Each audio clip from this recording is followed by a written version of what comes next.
In today's video, I'm going to teach you how to export or print notes from NotebookLM. We'll go through a simple workflow that lets you take the notes or summary created inside NotebookLM and get them into a format you can easily print.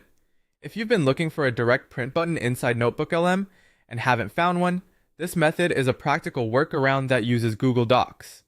To begin, open Google or any search engine and search for NotebookLM. Once the results appear, click the first result you see to open the official NotebookLM page. From there, select the option that says Try NotebookLM.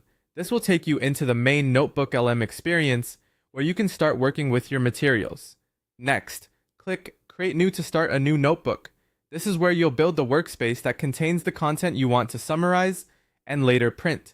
After the notebook opens, click Upload Files. At this point, you can add the files or resources you want NotebookLM to use. These might be documents, notes, or other reference materials that you want the tool to analyze. Give the upload a moment to finish, especially if your files are large. Once your sources are in place and NotebookLM has generated a summary, look for the Copy All option. Click that to copy the complete summary created by NotebookLM. This is the key step, because instead of printing directly from NotebookLM, you're moving the text into a document editor where printing is easier and more flexible. Now open a Google Docs document and paste in the summary you copied. This gives you a clean, editable version of your NotebookLM notes. Before printing, it's a good idea to quickly review the pasted text. You can adjust spacing, remove anything unnecessary, or format the document so it looks better on the page.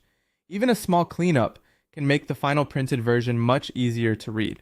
Once everything looks the way you want, you can print it directly from Google Docs. Open the print option in Docs, check your printer settings, and make sure the layout and page count look correct in the preview.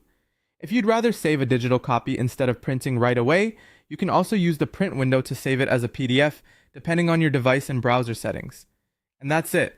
By searching for NotebookLM, opening it, creating a notebook, uploading your files, copying the generated summary, pasting it into Google Docs, and printing from there, you can quickly turn NotebookLM notes into a printable document.